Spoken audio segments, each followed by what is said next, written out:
Hello, everyone. Welcome to Patron Hangout number 188. I welcome everybody who is in the chat room. And if you'd like to be in the chat room, please do click the link below and join Patreon. And if you don't want to do that, don't worry.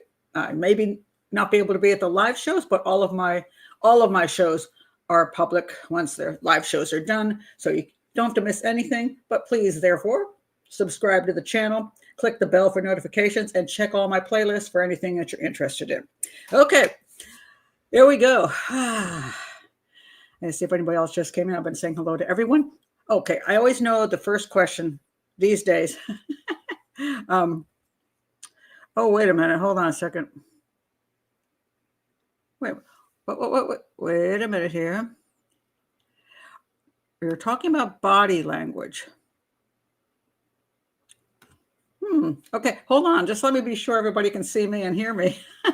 Is there an issue going on that I don't know about, or is just one of you has a video problem? Because it's always hard to tell sometimes whether it's me or whether it's you guys. Oh, Richard Allen, that body language. Yes, I will be talking about Richard Allen and the body language, which, by the way, I did Dr. Tell me what his name is. Oh, you can see and hear me. Okay, cool. Means you haven't gone blind and deaf. Awesome. Okay, cool. Hi, Tina. Dr. G, is it who did the body language? Yeah, Dr. G. That is correct. Let me just. Oh, you have to use your phone now. It's electronics. I tell you, electronics will drive you nuts. So I just did a video, and it was going so well. And I was just getting near to the end of it. And I went like this with my hand, knocked my iPad off, hit the connection, froze me on the screen. And it was frozen so long, I had to edit it. And I hate editing and I don't do well. So I ended up calling my son, and he was in his truck, and we're using FaceTime. He's trying to see my screen and telling me how to do it. And I'm like out in tears. I'm like, I just can't. He goes, okay, Mom, I'm just going to go home and do it for you. You'll see that video tomorrow with the proper edit in it. So nothing broke. I just hit it, and it hit the connection, and that stopped the internet. So anyway, okay. Dr. G explains. Yes. All right. So I wasn't going to start with that, but I'll start with that. So everybody's saying, oh my gosh, this is now they've released some videos of Richard Allen of Delphi fame, who has been convicted of killing the two girls. And people are very excited about seeing these videos where he is confessing. He's with his wife, trying to convince her of things. And Dr. G does come in and he does body language, which quite frankly, I'm just not a fan of. I just am not a fan of body language, because I think it's overly picky.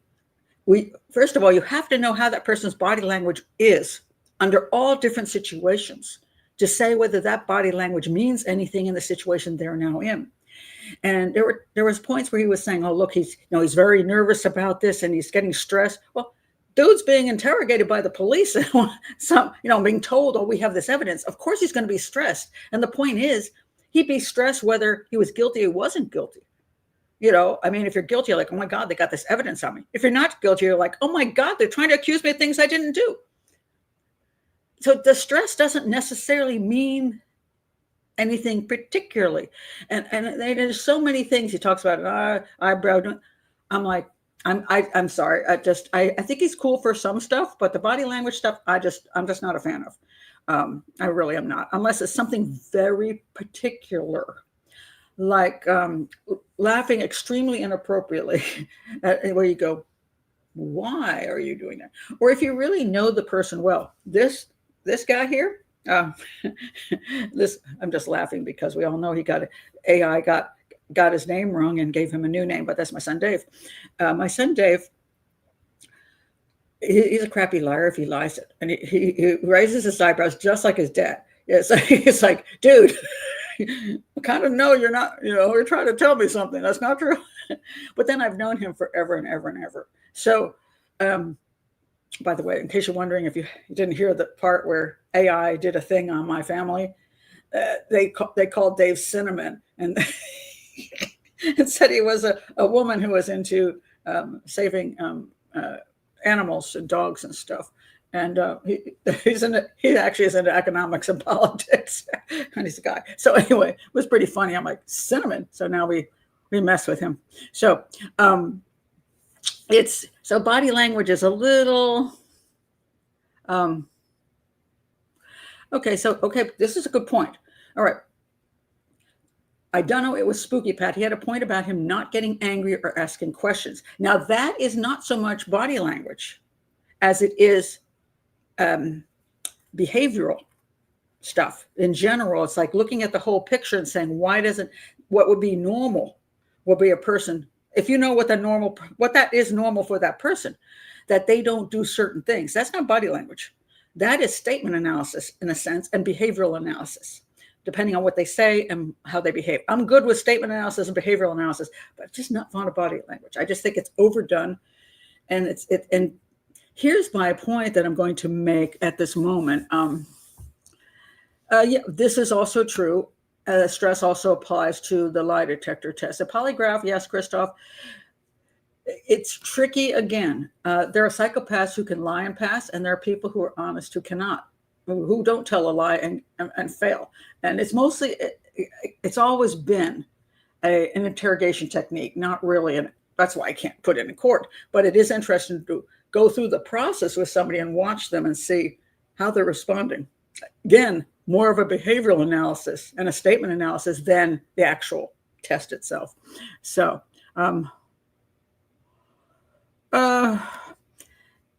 again, this is my problem. We don't know actually the entire sequence of everything, and that's what bothers me when this stuff is put up. So now what we have is everybody and their brother is going to do, especially YouTubers, are going to go all berserky over this stuff, and they're all going to do these different things on what they just saw.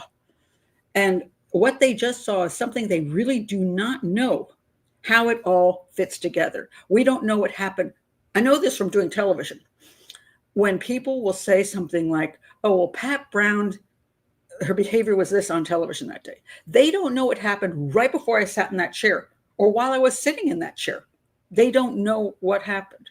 It could be that something fell on my foot. And so I tensed up and I'm like, oh God, that hurt. But they don't, but I'm like, yes, I'm still doing the show. And they're like, why is she acting weird? They don't know. They don't know what happened right before I got in the chair. Maybe there was an issue with the equipment or something. And then I come in, I feel I'm rushed. Or maybe I was told, Pat, you got 45 seconds. And they're like, why does that Pat Brown talk so fast? Is she nervous? Well, maybe because I have 45 seconds, but you don't know what came before. You don't know all the history. And so when we see these different clips, we do not know what happened before he entered the room. We don't know what happened every other time he talked to the detectives, every other time he talked to his wife. We don't know that crap. We're getting little teeny segments. And so, for example, these are a couple I saw, and I'm like, what does this mean? Okay, let me find it here. Okay, here we go. He says here, he's talking to his wife, and you told me you weren't. This is about being on the bridge. Were you on the bridge? And you told me you weren't. So I told them you weren't on it. And he says, you didn't do anything and I didn't do anything. Well, that I thought was kind of interesting because basically what he was saying is, well, I didn't do anything wrong by saying I wasn't on the bridge. But later on he said he was. But anyway, and then he's saying you didn't do anything wrong. But again, I don't know everything that went on in there, what he told her before he even got arrested. I just don't know. I mean, if I was going to review this entire case, I might be able to go through massive quantities of stuff and figure out what's more meaningful and what's less meaningful. And Dr. G was like, oh, why doesn't he pull his chair over closer to her? Because he says he's staying too far away from her. Why isn't he coming closer to her? I don't know. Maybe he's comfortable in the chair. Maybe he never gets that close to her in a conversation. If somebody, you're not looking him straight in the eyes. I mean, there's all these things. We just don't know if you put together an entire history, what the entire history of the body behavior, the eye behavior would be. So I am not that to me, it's just jumping to conclusions, and I don't like it. Now, I do have a couple one thing I want to point out, and I forgot to put the pictures up. Hold on. You know I do that. Where is it? Okay, here. Hold on. Okay. I have to pull them over.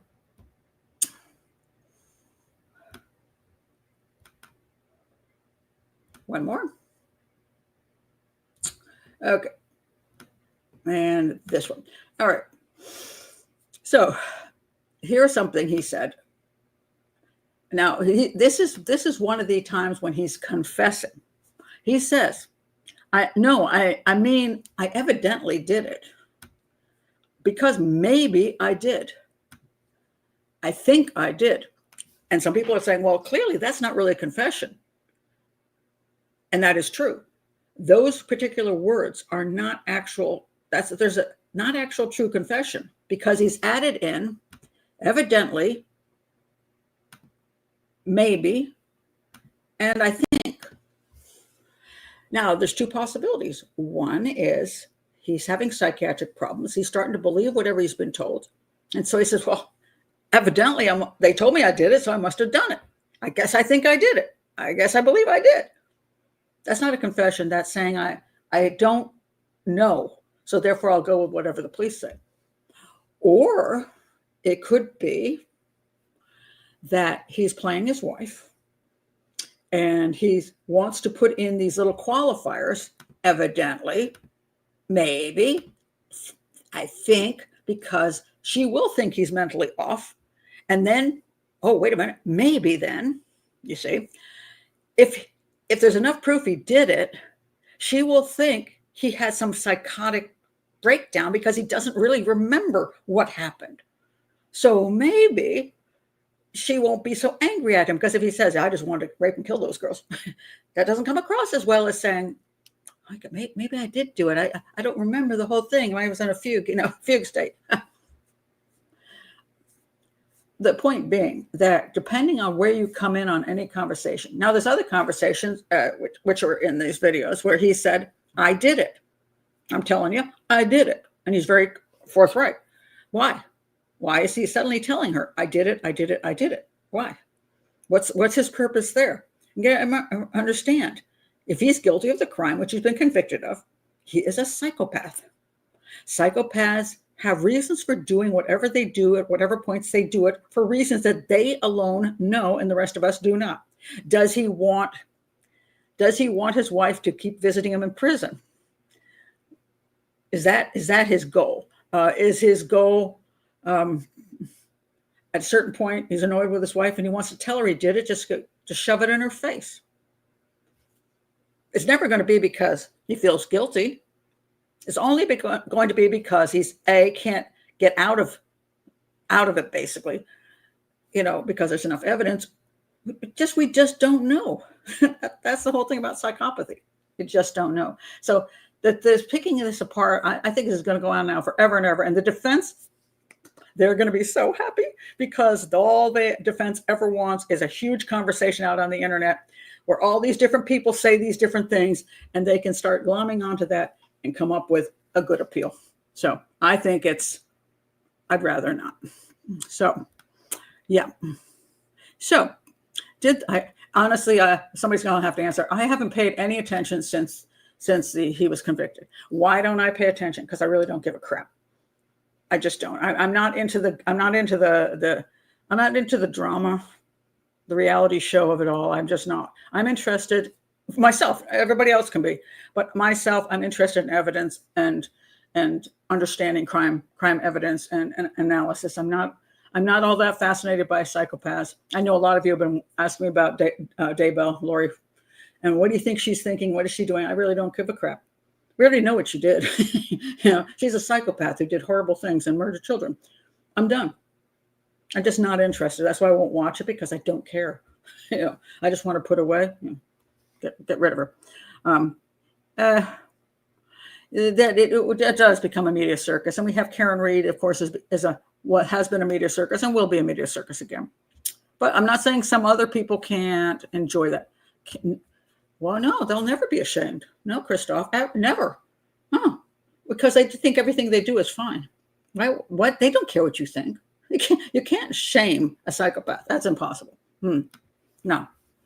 So no, that's why they don't feel guilt either. They don't care about other people. They're about themselves. And yeah, they don't like to be caught. That they don't like. They don't like people dissing them because that makes them angry, not because they believe that is what they're being ashamed of anything. They just don't like the fact that you're getting control and they're losing control. That's really what it comes down to. So, yeah. So that's it for him. I just think it's going to be really annoying when they keep releasing this stuff bit after bit after bit, and then people are just going to run with it, and it's just going to be, to me, frustrating. So I don't intend to do a separate video on it because I just don't want to play into all that right now. Okay, so now what I was going to say, when I started the show, was because I know everybody wants to know about the cat. Of course you do. You want to know about that silly cat. But I do have some cat news. Okay, so the feral cat, Mac, is being a jackass. He's being a jerk. And it's fascinating because for the first year, it took me so long to get him to come in and eat by the bed. But he would come in and he'd sleep on my floor in the bedroom. He would groom in the bedroom. And then he loved his cat bed. And he finally, after about, 9 months, he started going over to the cat bed and laying in the cat bed for an hour before he'd leave. And he sometimes would also come underneath the dining table and sit there for a while. Now, he just comes in, walks into the bedroom, eats his food, gives me a stink eye, and walks right out. Doesn't lay down, doesn't sleep in his bed, nothing. It's like, okay, she's the food machine. Just going to come in and get my stuff and get out of here. Which is kind of annoying to me because I kind of wanted him to be a fake house cat. I was never going to close the cat door and make him stay in. But, if I'm going to feed you every day, I kind of like a little bit of, something between us, shall we say. So he's being a real jerk. And I don't know why that has changed. He is more comfortable about me. If I walk around, he doesn't run as fast. He'll back up, but he won't run away, that's an improvement. But now he doesn't seem to, care about enjoying the house. Well, so anyway, I got fed up. So I decided, new plan. You can only eat food. Now, mind you, I usually feed him by my bedside, or once in a while, if I'm in the living room at the time, I put the food next to me, next to the couch and sofa, depending on where you're from. And he'll come over and eat sort of near me. And that's it. But normally I feed him by the bed. So I'm up looking down at him, and I put the fancy food on the back of my hand, and I put my hand down kind of over the bowl so he can't eat the other food until he licks the food off my hand. That's what I've been working on to get him to eat from my hand. But I'm like, I'm done with you, dude. So now I said, I'm going to get out of the bed and sit on the floor and put the food on my lap. So I'm going to make you come over to me, not just my hand, but over to me. So there I am. And there is Mac sitting there. And it's kind of funny. I don't know how many of you remember the show. I think it was Doctor Who. There was this show where there was a statue in like this garden, and the person looked at the statue and is far away. And then they looked away and they looked back and the statue was closer. And they're like, I thought that statue was way over there. And then they looked away and then the statue's closer. So he was doing that. He's like, dum, dum, dum. He'd sneak up. I'd look away because he doesn't like it when I look at him. I look away and then he'd move closer. Look away, he'd move closer. So anyway, I succeeded. And there he is now eating from the bowl on my lap. There he is. He's doing that. So I had made progress. Now, I'll show you this little clip. Unfortunately, it cuts off a little at the end, but maybe you'll catch what he did at the end.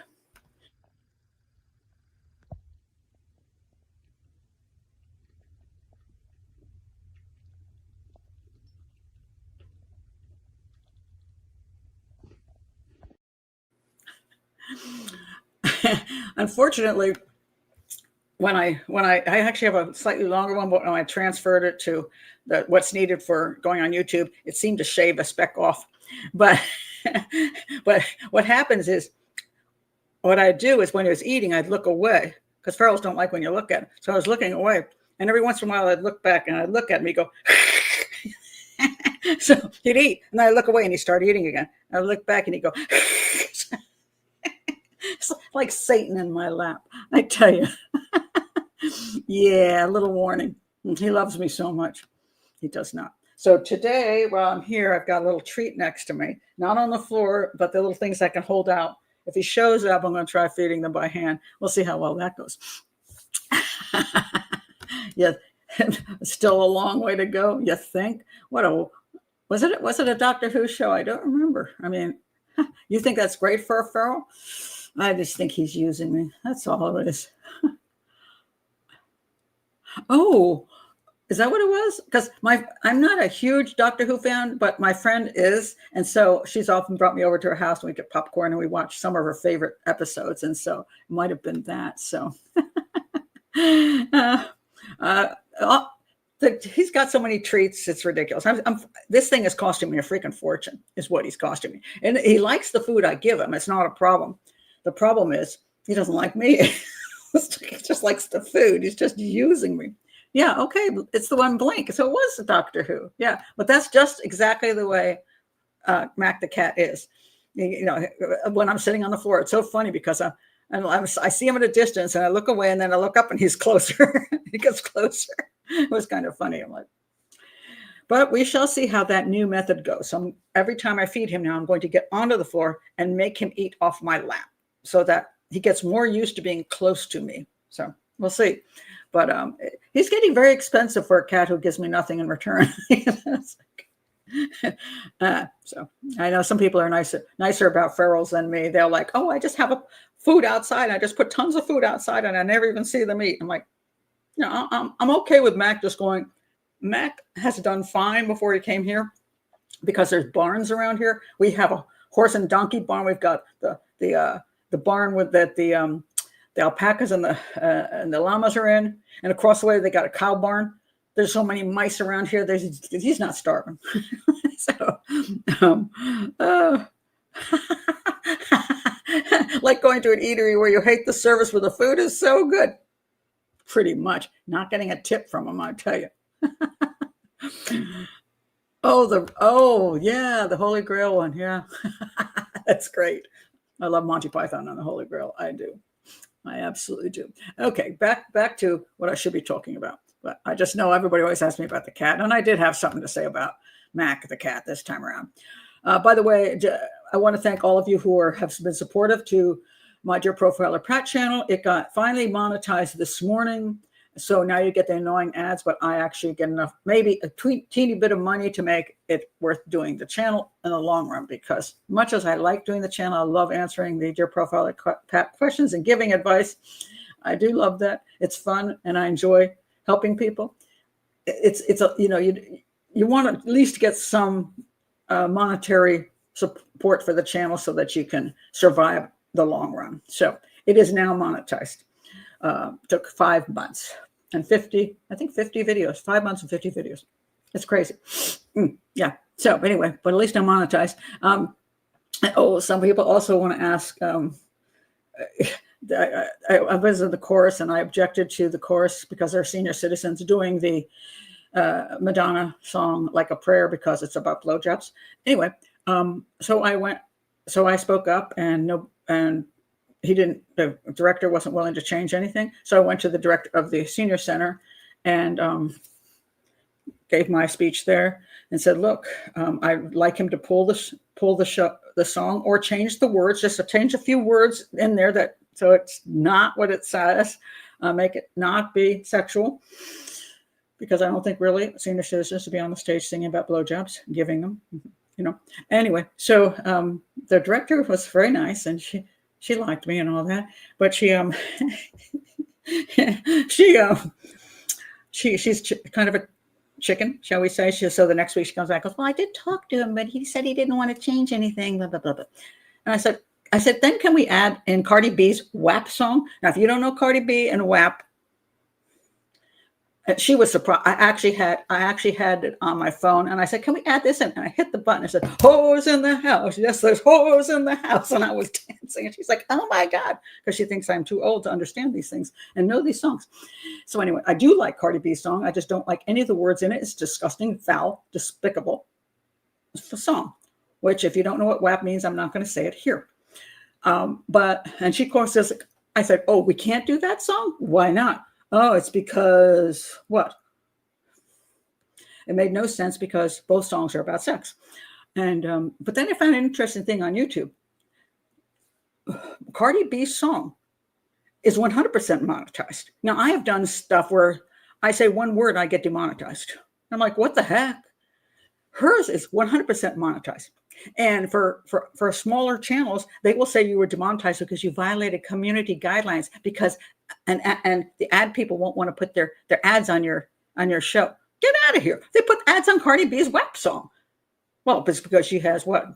500 million, whatever, it's 500 million views on it. Sure. You think they're going to refuse to put advertising on that big an audience? Of course not. So they don't demonetize her show and all that. So there was a fellow on there and he said he read on his show, he read the words, the lyrics. He just read the lyrics and he got demonetized. So he's like, so YouTube isn't about, it's about making money, and the ethic thing is a little weak the same way at the senior center. So I'm not singing on stage because I refuse to sing a song about that. And I refuse to sing with a bunch of seniors who are singing about giving blowjobs. Just don't want to do it. What? Oh, God. Sex happens sometimes. Yeah, but I prefer not to sing about it. That's follow the money, and that is so sure. It is absolutely true. So, no, I'm not singing in the concert. I've bowed out. I refuse to get on stage and sing about giving blowjobs. I'm not going to do it. I don't want to be around a bunch of people singing that to the audience with children in it. Now, I know a lot of people in the audience haven't got a clue that that's what the song means, but it is what the song means, and I just won't do it. So there goes my singing career. It's over for me. Anyway, so, okay, let me move on here. All right. So some people have asked Emile. Now, I found this very interesting because Emile was a little boy that went missing in France. Okay, let me find here he is. His grandparents and two of his adult children, his grandparents who were watching. The grandfather was watching Emile, supposedly. And the police just arrested the grandparents and two other adult children, not his parents, but two other adult children, because they had like 10 kids or something. And there's all this stuff going around the internet, how his body wasn't as decomposed as it should have been for being out there. So it must have been in a freezer. And his face was smashed up, which could have been animal damage, so it's hard to say. And then the other thing was he was actually seen by some people further away from the house. So the question was, did the family do something to him, or were they just negligent and the kid went down the street and somebody else grabbed him and did something to him, or did somebody actually just run him over and go, oh my God, what am I going to do? But they arrested the grandparents and they made us big deal in all the media how the grandfather was some far right guy and his politics were horrible, and then the priest who he had confessed to or something, father or somebody, he committed suicide, so he must have known something. So all this stuff was out there, and I'm like, as usual, as I say, stop jumping to conclusions too quickly. And sure enough, it says here, the grandparents of Emil Solei, I don't know how to pronounce his name, sorry, Solei, have been released without charge 2 days after they were arrested over the toddler's disappearance and death in the French Alps in July of 2023. Philippe Vedovini and his wife Anne were among 4 people detained earlier this week on suspicion of murder and concealment of a corpse. Because they're saying the body was not put straight out. It was hidden somewhere in the house, which you would think they were leaning toward then he was kidnapped and therefore they're just hiding the body and then trying to figure out what to do with it, which could be possible. I'm not saying these things aren't possible. I just find it interesting. Do we jump to conclusions before we have evidence? The other 2, both adult children of the couple, were also released without charge on Thursday morning. Mr. Blachon, that's the prosecutor, also revealed for the first time that investigators now believe Emile's clothing and remains were transported to the woods where they were found shortly before the discovery last spring. So what they're saying is that, well, one of the stupid things they said was that he was put in Emile was like put in an ice chest or something in a freezer, And then his clothes were changed. And I'm like, why would you change his clothes? What would be the purpose? And what do you do? You let him melt and then you change his clothes up? Do you really do that? I found that a really weird concept. And he said the toddler's skull showed traces of violent facial trauma or animal damage. And I don't know which one it is at this point. And made it probable that a third party had been involved in Emile's disappearance and death. Okay, so if he was truly there was actual violent trauma to his face that wasn't caused by an animal by an animal, and that is maybe his body wasn't there this whole time. If that's true, then yes, a third party would be involved. The question is, how were they involved? Were they involved with assaulting the child because, let's say, in a rage? Was there a sexual assault? Did somebody hit him with a vehicle? What is it? And I don't know that they have that answer yet. So, and he says, the 4 people taken into custody on Tuesday were released after answering all the questions put to them by investigators. Mr. Blachon said, though he added that the line of investigation centered around Emile's family members was not yet fully closed. In other words, maybe they do still suspect them, but didn't have enough to charge them. So we continue to be determined to shed light on the circumstances around Emile's death. So under French law, you can be arrested for questioning for a set number of hours until they decide whether they've been involved in a crime. So she said it was the grandmother said it was 48 hours of very, very tense and trying. Okay, they're trying to rule things out. That makes sense. It says the last sighting of Emile was on 8th of July, 2023, when 2 neighbors saw him walking by himself on the only street in the tiny Alpine hamlet. Now, that's the thing that throws me completely. If he never left the parents' house, the grandparents' house, I would say absolutely they were involved. But if people saw him walking out down the street, now that would mean more neglect, that the grandfather, who was kind of careless, he raised 10 kids, they all survived. Maybe he let kids run around, wasn't really worried, and this 2-year-old just kind of wandered off. That happens to people. He's just not paying attention. And something happened to him someplace else. I find it interesting that people said they saw him walking down the street. I kind of wonder why they didn't do something about a little child walking down the street by himself and try to say, hey, little kid, where do you live? And can we take you home? I think that's odd. The 2 neighbors that saw him, I don't know who they are. I don't know what their issues are. I don't know. He was 2.5 years old. He disappeared without a trace. And it seemed like he vanished into thin air. It wasn't until March 2024 that his remains were found only 1 kilometer away from the village by a hiker who was said to have made the find while walking in steep wooded area that was not easy to access.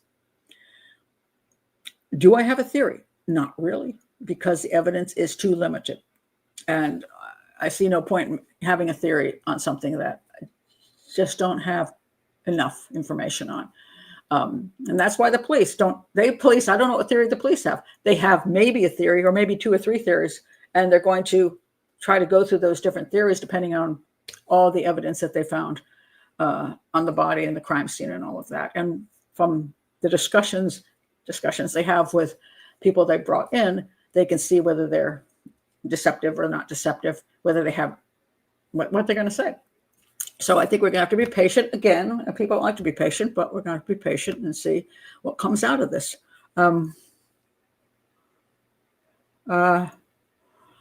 Sounds like the case for a little girl and the bed. The little girl and the bed? Okay. I don't know. That could be Goldilocks. I'm not sure which one you're talking about. Yeah, Christoph says exactly right, Pat. When a 2-year-old walks past you alone, you take care of him. One would think, if I saw a little kid walking down the street by himself, I think I would do something. Who are these 2 people, these neighbors? Are they suspects? I'd like to know. Poor hiker, yeah. And let me tell you again and again and again, most searches never find bodies. Bodies are almost always found by hikers, walkers, hunters, because it's incredibly hard to find bodies. And so it just usually takes a huge amount of time with people just wandering around in the woods for some freaky reason or in a field. And dog walkers also, they're very useful. So And poor thing, poor anybody who finds that kind of thing. Yeah. So dog walkers. Yep. Dog walkers. So it's very, very, very helpful. All the money you spend, all the effort people put out for all these searches, and then one dog walker walks along and goes, oh, look, a body. It's the way it works. I want to talk about this case because this is from my town. The McAlmont family of Maryland, and that is Bowie, Maryland, where I live. This young man is from my town, and we're not that big a town, and it's just kind of sad, But they believe there was foul play involved in 23-year-old Dinari McAlmont's death in the Bahamas. Okay, and this is this young man, and here he is. He was working in a music production in my town. There he is. I don't know if it's in my town, but the town over, and there he is in the studio. Okay, and there's his mom, who's obviously beside herself. Just super, super sad. Now the story is really weird. Remember the young woman who just went to the Dominican Republic and ended up on the beach with a fellow, the student, and the pre-med student, and then her body's never been found, and they don't know whether he claims they went in the water, and the water was way worse than they thought it was, and they think she drowned and was pulled out to sea. But on the other hand, they were both really plastered drunk. Other people think that he did something to her, and right now that's kind of unknown, except that the theory is at this point she's not alive. This young man is not alive either. Now, this has some interesting stuff, and so anyway, Dinari McAlmont's mother believes her son was beaten and robbed at the Bahamas resort. And they went to that super, super fancy resort, Paradise Island, a gorgeous resort. There it is. I mean, it's got this massive complex, gorgeous beaches, and it is the place the tourists go. Okay. And it says here that Bahamian officials say they do not suspect foul play in the death of 23-year-old American Dinari McAlmont, but his mother's convinced he was brutally beaten. Authorities found McAlmont of Maryland dead on Paradise Island in Nassau on April 6th, just 12 hours after he landed on the island with his parents for a vacation. His mother, Michelle McAlmont, told Fox 5, it's clear from the photo officials showed her that he was traumatized. When I look at the photo they showed me, my son was beaten, she said. I need justice for my baby. I need justice. A post-mortem examination was performed, and the pathologist's findings revealed that the deceased died as a result of drowning. The Royal Bahamas Police Force said on Wednesday in a news conference, adding that the police are still awaiting the results of a toxicology report. Michelle, his mom, vehemently disagrees with the Royal Bahamas Police Force, saying that she strongly suspects foul play. She said, because of all the bruises, and you can see when somebody is abused and hit, and that's what I'm saying. And she says he has sand in his hair, he's got sand in his mouth, and she believes he was beaten and pushed into, and that's how he died. Maybe pushed into the water as he was being beaten and abused and shoved into water. So he did drown, but not without help, is what she thinks. Now, the first thing I want to say is, one of the things that just annoys the living heck out of me is anytime something happens in another country, people say the whole country is horrible and the whole place is crime-ridden, and you should never go to that country because you're going to get killed. You should never go to the Dominican Republic. You should never go to Mexico. You should never go to the Bahamas. You know how many people are killed in the U.S. and Europe? People get killed all the time, sometimes tourists. Things happen. And if you go out to Kauai, they have a big problem where people keep drowning because there's this one beach that has this really bad undertow. People keep just drowning and drowning and drowning there. Nobody's killing them. They're just drowning. So it just annoys me when people go crazy and say, hate the whole country, never go to that country.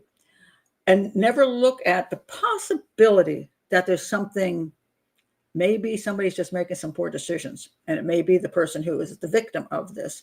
Now, in this case, it's a very weird case because he was only in the country for 12 hours. He was with his family, and supposedly he got up and said, I'm going to get my jacket, which would indicate it's slightly chilly in the evening. They were having dinner, and he gets up to leave, and they said to get his jacket and look around. Now, The look around part, which I heard, is concerning because either you get your jacket and come back. Why are you getting a jacket and looking around? And he doesn't come back. And he doesn't come back, and he doesn't come back. And the hotel staff ends up knocking on their door asking where their son is. And people are like, what? Why would they be asking where his son is? I mean, why would they know he was even missing?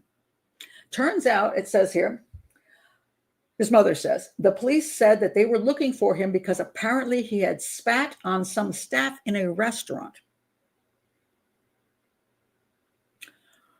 Okay, so now we run into an interesting situation. First of all, we don't know that that is true.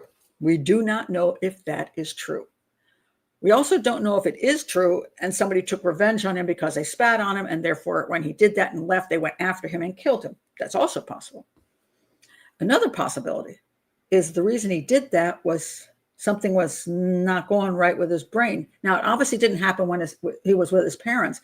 Did he go out and get drugs and get into some issue then and spit on somebody because he was not quite home upstairs? Now, the mother doesn't discuss whether he could possibly be a person who would go and buy drugs. But you wonder why in the middle of dinner he feels the need to go walking around someplace. Why is that? Now, so it could be he did something that got him killed. It could be he did nothing and somebody killed him anyway. They tried to rob him and had nothing to do with anything he did. It could be that he took drugs and ended up miscalculating walking into the water and got caught up in something and drowned. It's possible. Of course, it's slightly chilly. Why is he getting in the water? I don't know quite what he was wearing at the time that he ended up in the water. So there is a number of scenarios that could be true. And again, I have to wait to find out. I want to know what the toxicology report has to say. And I want to know whether, when she said she saw bruising on her son's body, I don't know if that was actual bruising or if that's what happens after you die and the colors on your body change. Also, he could have been bruised up if he got caught in waves and got slammed around. He could have been bruised up. So there's all kinds of possibilities. But I want to say this one thing in defense of his mom, too. Because sometimes when you take a look at the family, you're like, well, that family. This was not, as far as I can see, that kind of family. She is, as far as I can see, a Christian woman. She is she's from Guyana. She is a Guyanese national. I look at her house and I have to smile because it looks just like my mother-in-law's house. Jamaicans have the same type of furniture situation. So I'm looking at her house going, she's Guyanese. Guyanese and Jamaicans are quite similar with the Caribbean, West Indian thing going. And I looked up at her Facebook page and other people's Facebook pages, and she seems like a lovely woman. And she said they went on a family trip every year because he's 23. Every year they went on a family trip someplace. So they were familiar with going. They went to different places like Jamaica, then Bahamas, then whatever. I don't know what all the places they went, but they went to a lot of different nice places to vacation as a family together. And that was a yearly thing that they did as a family. So they seemed like a very good family. Now, one could say he's in the music business. And every time somebody's in the music business, I always wonder what's going on in that music business because it's sometimes has drugs involved, sometimes just stuff, But when he was in the Bahamas, obviously he wasn't pursuing music at the time or his work. So it was either he went for a walk and something happened to him, he was robbed, or why he would spit on anybody. She says that's not in his character. Why would he do that? She doesn't know why he would do something like that. And I don't know either, except that maybe he was under the influence of something. So there's all kinds of possibilities. But what's most important here is that A, we don't know yet all the details. B, stop saying every country is bad and we should never go there because of one incident involving a tourist. And 3, the family isn't always just a wreck of a family. These seem like super nice people, and I think it's heartbreaking for them. I do. So let's go to some of your comments. What in the world just happened here? This is weird. I'm sorry. I'm just looking at my iPad, which just completely shut down. Which makes no sense at all. Okay, some of your comments. Yeah, and he'd been on all those family trips and all was okay. No wonder she was shocked and upset. Well, absolutely. I mean, I do family trips with my kids too. Go play. We've gone as families. We've gone as I've gone with my son Dave. We did a whole Miami and Key West trip together. We did a whole West Coast trip together. We also did India, a whole trip in India together. My daughter and I were in China together. We did the Mediterranean together. We did what else did we do? Spain and Morocco together. Every year we do a mother, daughter, granddaughter trip together. So we've gone all kinds of places. My son Jeremy and I, he's not much of a traveler. So I haven't ever done anything with him. It's like, come on, Jeremy, I want to go someplace with you. But he's just not into that. He's gone to a few places with his friends. And as a family, we went on a cruise together, So yeah, and I've been with my kids in these places and nobody's ever gotten killed. They haven't gotten killed. We've gone to all these things and we'd never expect that. And my kids are good kids and I wouldn't expect anything would happen to them. So now if my kids were out there and suddenly they end up dead on a beach, I would probably think somebody killed them. But maybe there's something I don't know about that kid. Maybe he did go to buy some weed or whatever. Maybe he did get something hallucinogen of some sort and started, no, but I just don't know. And so I think people, again, they jump to so many conclusions these days and just nice to wait a little bit. Okay. So yeah, we're not going to talk about the Daybell trial, please.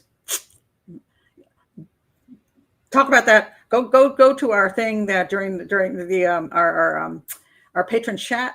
Go talk about it there. Then you guys can do that, but not during the show, just because it's just distracting as hell. And I'm not going to talk about Daybell because I don't care. She's a psychopath that killed the kids. End of discussion. I don't want to waste my time watching the trial. You're not enough to take any more of her. Yeah, I know people are very interested in it, but. Yeah, it is hard to assume it's an accident when it's your kid. It is very, very difficult. Okay, so yeah, I do try to say to people, stay on topic, because this is my show and I'm talking about things. And if you have a whole massive side conversations, it's distracting for everybody. So, a little comment here and there is fine, but please try to stay on topic to whatever the topic is we're talking about. All right, now let's see. I wanted to mention. Let me see. Hold on a second. I got to pull my thing back up because for whatever reasons, my iPad just keeps shutting down. It's very weird. But this is another case of a really sad case of a kid going missing. This young man, Oscar Omar Hernandez, 13 years old. He just got killed by his soccer coach. This guy. And what's really concerning about this case, which I kept looking for information on, why was he hanging around this guy, this soccer coach? And it turns out, and this guy did a channel, I'm going to give him some credit on this. It's called True Crime with Strategic Eyes. I don't know anything about this channel, but I liked what he wrote. Said he was talking about how this guy, this creepy dude, had already had some issues with sexually assaulting 2 children in 2024. And for some reason, nothing was done about it. I don't know why. I don't know whether they didn't want to press charges or what the issue was. I don't know why the family of Omar doesn't know about this creepy dude doing what this creepy dude is doing. But I'm trying to find the thing on him. Where is it? Okay, hold on. Hold on, let's see if I can find it. A soccer coach, yeah. All right. He is, by the way, from El Salvador and legal alien, undocumented. I'm not sure how he's a soccer coach, but, again, some people don't, to me, if you're going to be a soccer coach, you should have paperwork. Just saying. Almost 1 week after the body of 13-year-old Hollywood teen. No, be quiet. The video popped up. All right. So anyway, this is what's so weird. A youth soccer coach has been charged with the murder after a 13-year-old on his team, so he had a team, was reported missing by his family and later found dead. Oscar Omar Hernandez of the San Fernando Valley was reported missing by his family on March 30th after he failed to return home from visiting an acquaintance in Lancaster. I think, okay, I can never remember in California if it's Lancaster or Lancaster. And I can never remember that for Pennsylvania either. One is Lancaster and one is Lancaster. So I always get that wrong. The teen had gotten on a train 2 days earlier to visit his soccer coach, 43-year-old Mario Eduardo Garcia Aquino, but was never heard from again. Then he was found dead on the side of the road. Okay. So I'm like, why is he going to hang out with the soccer coach, getting on a train? He's 13, for God's sakes. Well, apparently the soccer coach said, hey, can you come to my place and help me with some project? They was, I guess, paying him to help fix stuff up or something. This is what I found fascinating. This guy says, but they sent this kid 3.5 hours by himself, 13 years old, a soccer coach, put him on the train and sent him there to never return. And I like what this guy said. He said, look, I think I'm terribly sad for the family, but he said, I am going to speak up and say sugarcoating this is not going to, is what's not sugarcoating this is what's going to save lives. Maybe we can educate another family not to make the same mistake. In other words, this guy pointed out, if he had sent him with his older 18-year-old brother or something to go up there and work, that would make sense. He would have some protection. And if then the guy just shot both of them, really, would you know that would be crazy. But to send a 13-year-old boy up to hang out with an older man is not bright, is not a good thing to do.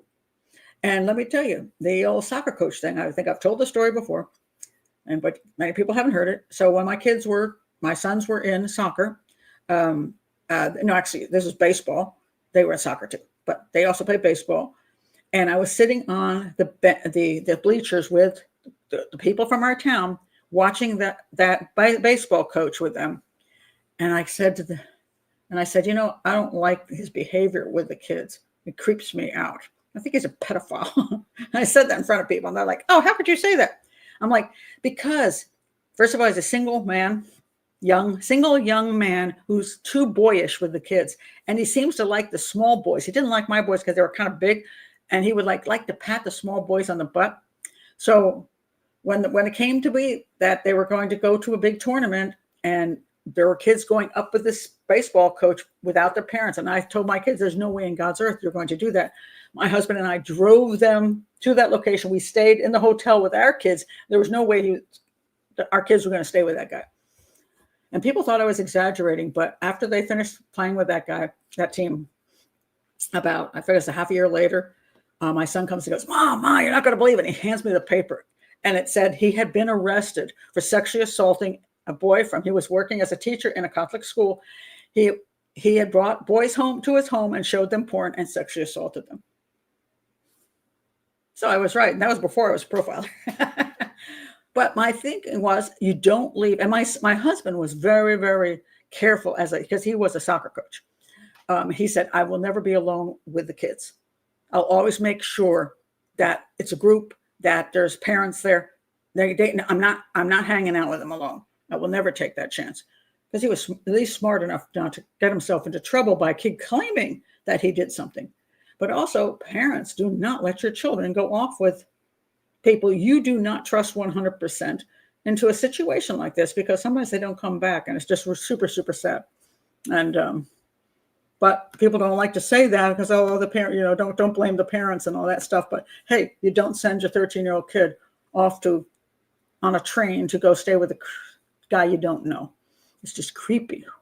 Yeah, I don't know. It just bugged me. And I said I wasn't even a profiler yet, but I'm like, trust this guy.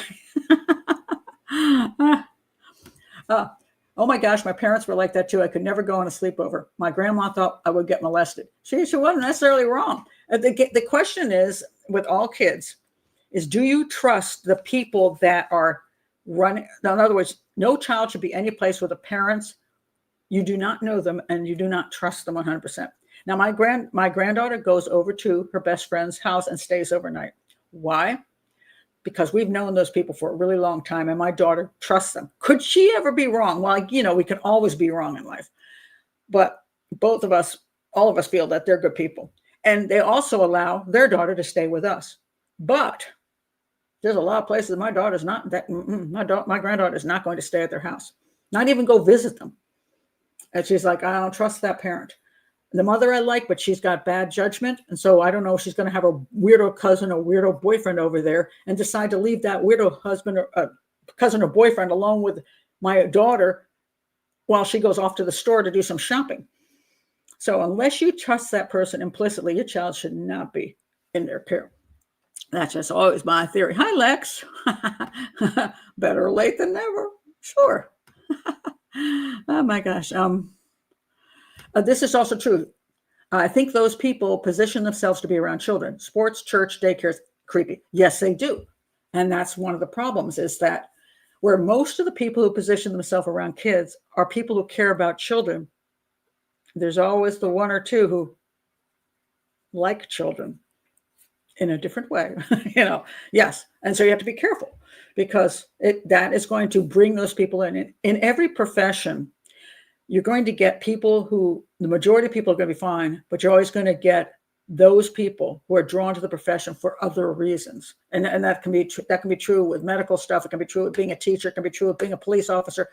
There's always that little group that aren't so, they're drawn to it for the wrong reasons, shall we say. Yeah. I have to tell you this, speaking of teachers, this is unbelievable. Just goes to show you what's going on in our world today. Where is that guy? Where is he? Well, I'm gotta find him. What did I do with him? Where'd he go? I'm looking at the teeny weeny little pictures again. Where is he? Should be there he is. This guy. This is the principal of Bach Academy in Florida. The principal. Now you wonder, why is he in that jumpsuit there, and why is he at the police station? I will tell you, and this to me just blows my mind. Florida principal.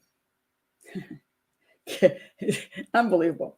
Florida principal caught using Walmart, quote, foam plate hack, put on disciplinary leave. In other words, they better fire that guy really quick.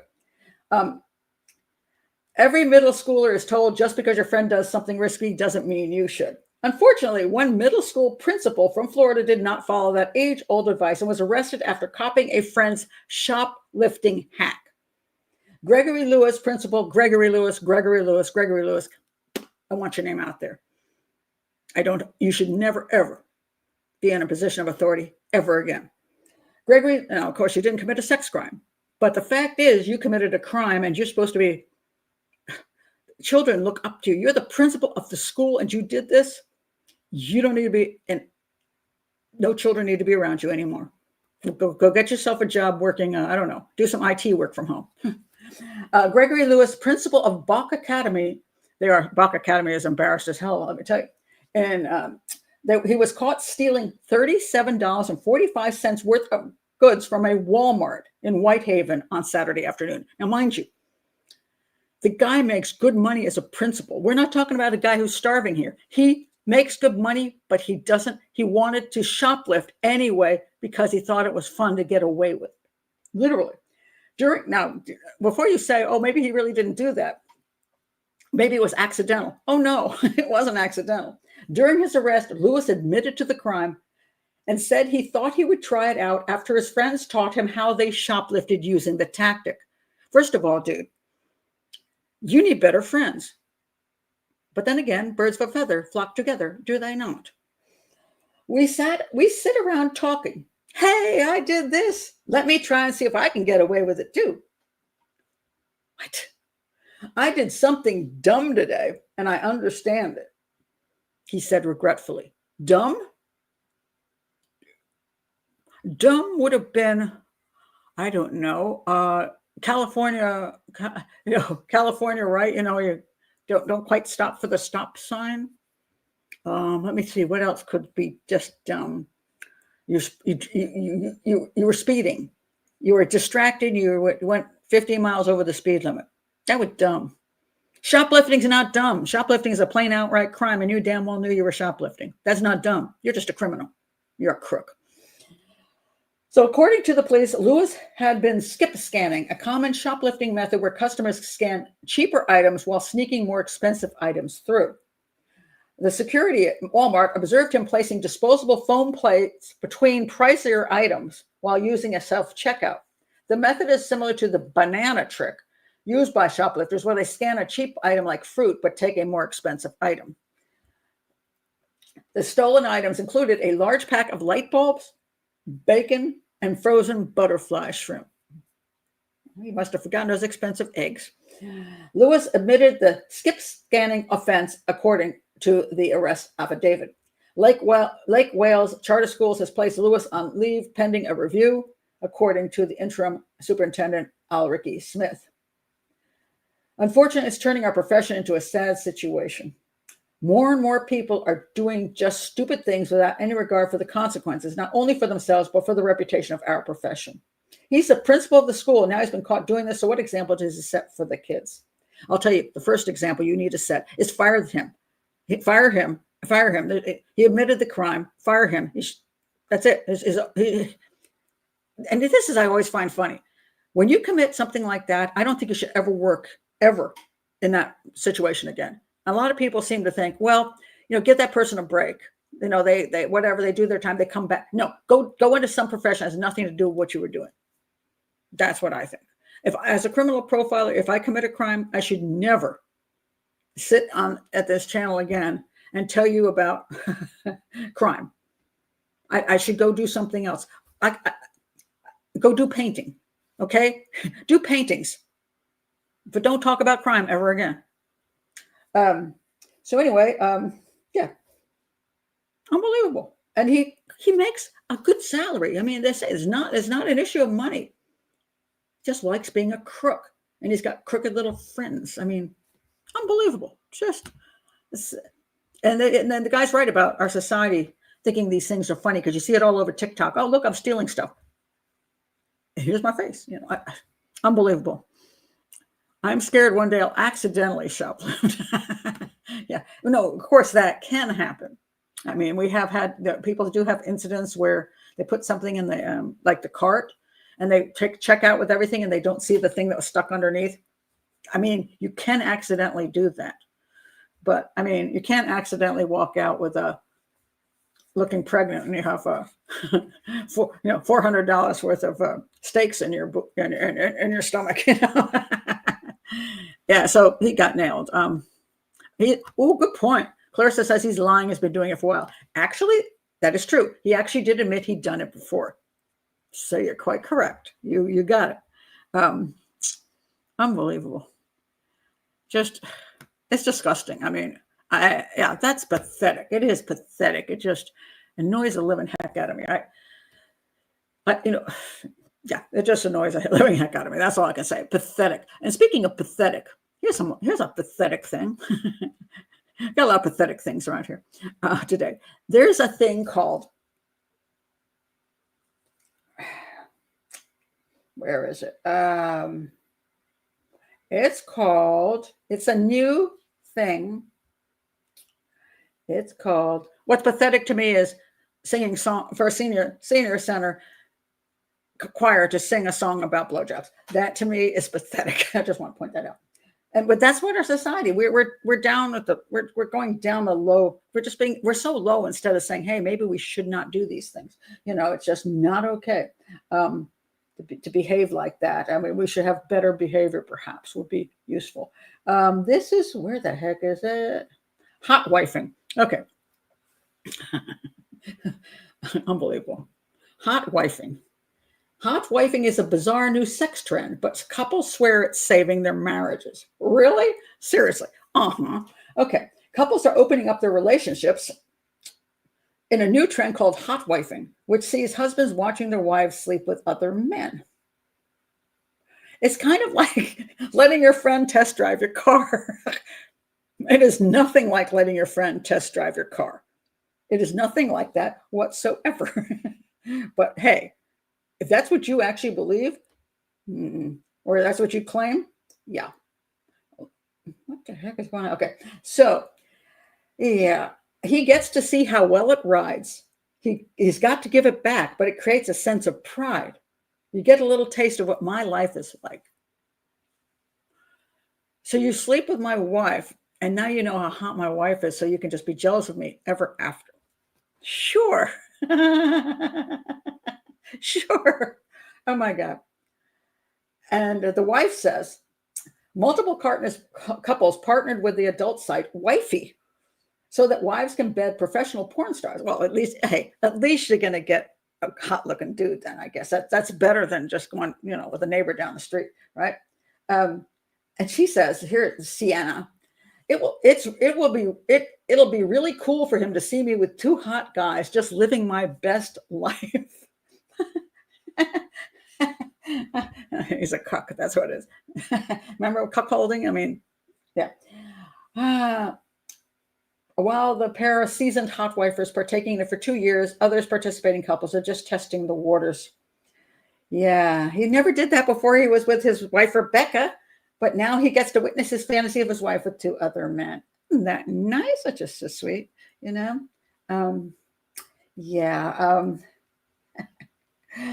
Let's see. Oh, and Rebecca insists the arrangement has actually brought a whole level of comfort and security to their relationship. There's really nothing like being able to share that experience with someone you love and knowing that it doesn't diminish what we have. That sex and love are 2 completely different things. And that is a big problem. I'll point that out. I've said this before, that sex and love have been separated. And I think that is one of the biggest issues that we have, that the romance is gone out of making love and people are separating them. And I'll put this up tomorrow. I did this, where is it? Is that it? No, that's not it. Sorry. Where is it? Okay, hold on a second. Here we go. This just came out on FX. Do not watch it. Do not do that to yourself. It's called Dying for Sex. It's the most despicable show ever. It's based on a true story of a woman who was stage 4 breast cancer, and she only had so long to live. So she decided that her bucket list was finding out what pleasured her. So she dumped her husband and then had sex with 200 men, and in the most perverted way possible. So I did a video on that. Oddly, that was monetized. I'm not sure why. Anyway, that will be coming out tomorrow evening at 7:00 because I watched all 8 parts of the show, and I'm like, oh my God, this is repulsive and ridiculous. And this woman has psychiatric problems, and yet people are praising this show, saying, oh, how wonderful, it's so positive for women, and it's empowering. And I'm like, this is not an empowering show. This is like this hot wifing thing. It's not a healthy thing, shall we say? But getting very popular. Yeah. Lots of laugh, Babylon. 200. Apparently, that's what she said. 200. She's dead, but I have to admit, the 8 shows. I mean, this is based on a true story, but by about show 5, I was like hoping she would die shortly. Please die. Please die. And I'll say the one thing about the very last part of the scene where she's in hospice. The hospice woman that they have there is ridiculous and not realistic and just stupid. But the very part where she's actually dying, that I could relate to, because my sister died in a similar. It was very, very realistic. That was the only part I liked, which is kind of sad because it was very sad. That part was sad, and I actually had emotions, kind emotions. But the rest of it, I'm like, you're a disgusting human being. Everybody around you is disgusting. And why do I have to wait 8 episodes for you to go away? It's like horrible. Yeah, thank you. It's sick. It is sick, and it's a very, very sad thing. And so, yeah, that'll come out tomorrow. They're basically, but they're not swinging. The man is just watching. So he likes porn. He's probably watched a lot of women have, and he's just sitting there watching his wife have sex with other men. You're a fool, dude. You're just stupid, man. You're just stupid.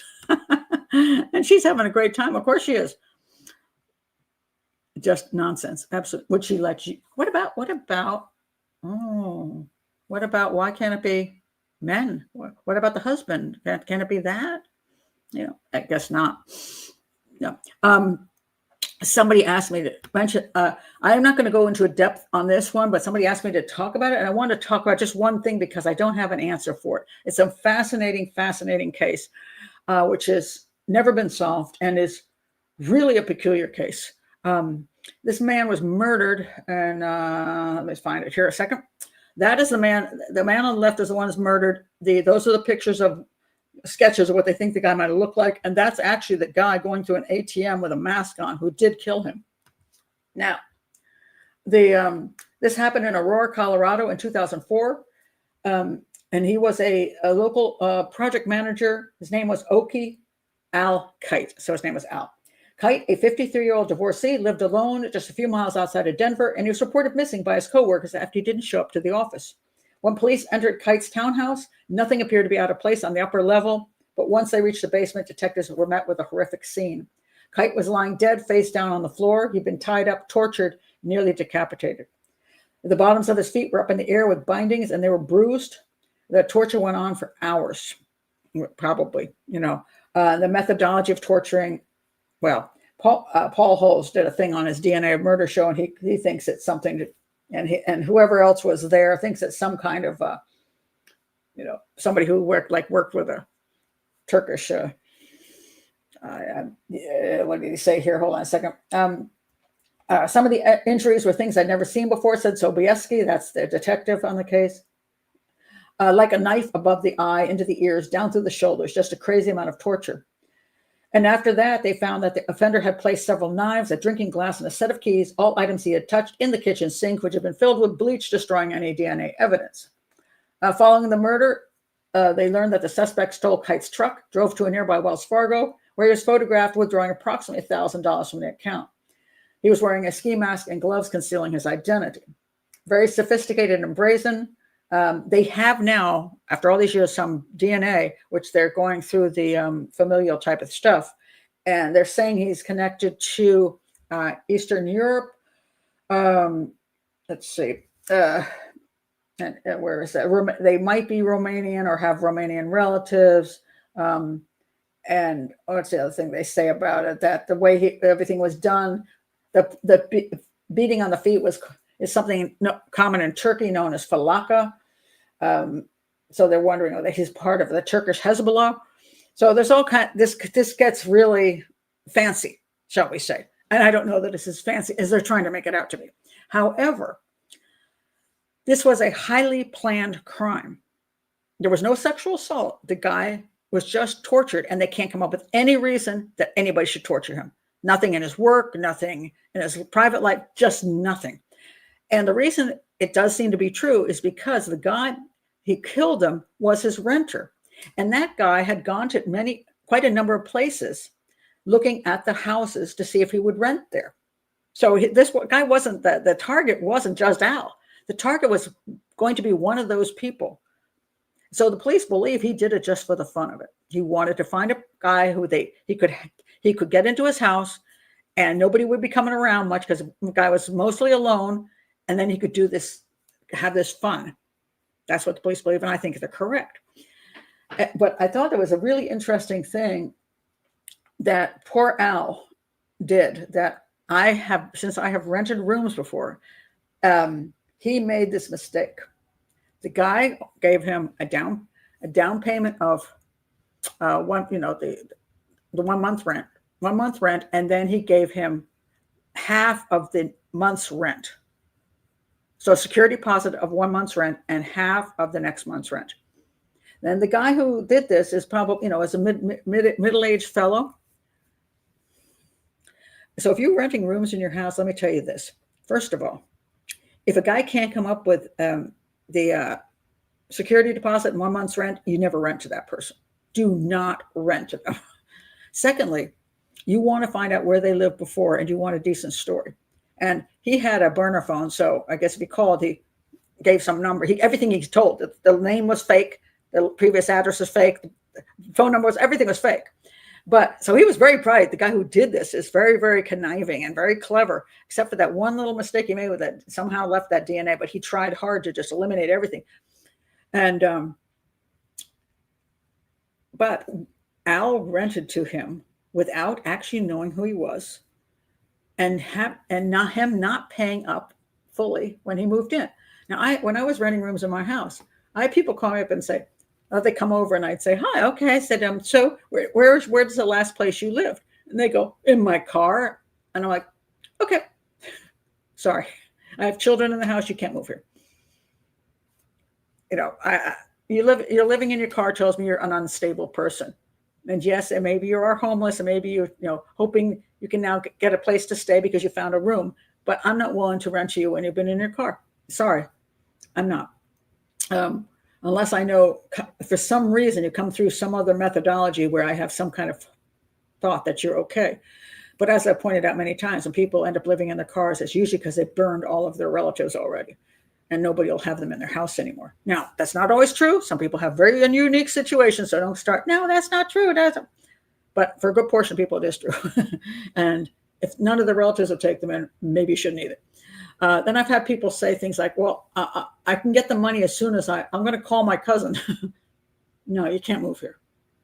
So when somebody's going to move into your house, you want to know where they've been and if they're stable and if they're safe people. And one of the things I found was that my big mistake, the one person I rented to, I shouldn't have rented to, who turned out to be, in my opinion, a suspect in a sexual homicide. I rented to him because I was adopting my son, Jeremy, and they wouldn't let me rent to foreign students without them going in to the police station, getting fingerprinted and all that. And I usually rented to Chinese students who were very, very safe. And this guy worked with a friend of mine, and he did have a job, and he said he'd go to the police station. He did go to the police station, got fingerprinted. He had no criminal record. He didn't smoke, didn't drink, didn't do drugs, which is all true. And he was dating my friend, and he was going to the church. And I suspected him in a sexual homicide 30 days after he moved into my house. Not so good. So I'm not saying over all the years I rented rooms, I might not have sketchy characters, but that's when I learned these things. It's like, maybe I shouldn't have had that person in my house. So I feel sorry for Al, because this guy probably talked him into it and said, here's a down payment. Here's half the money. I've got money. I've just come here. I'm going to be working at Wells Fargo, and I'm just waiting for my first paycheck. So at least let me get it. Since I've given you the down payment, the deposit, security deposit, seems pretty good, right? Except it wasn't. He wasn't planning to stay. He didn't need to pay that much extra money because he was planning to kill the guy just for the fun of it. It's a really sad case. And one day I may look into it further. I just don't know that until they figure out if the DNA points to anybody. I don't know if they're ever going to figure out who this guy is. But he did plan very carefully the entire crime. Why he would want to torture this guy the way he did, what was in it for him, you can speculate all you want on that. And there's some really stupid speculations like, oh, he used to work for Hezbollah or something, and he missed torturing people, so that's why he had to torture people when he's in the U.S. There was no proof he was even from another country. So all that stuff to me is just too much speculation on stuff that I really don't have the evidence for. So, but I thought that it was just sad. Here's a guy who just rents a room in his house just because he wants, some help with the mortgage. And his last renter was fine. He lived there for 2 years, and then he rents to this guy and ends up dead. So I'm just glad I didn't end up dead. So you have to be very careful. That's why I always like to rent to mostly to students. They were generally speaking safer, but my son, this one, he has a house and he's rented to quite a few people he doesn't live close enough to a university. So he's rented to people who are regular people. And he's had some very bizarre people end up in his house that he's had to kick out.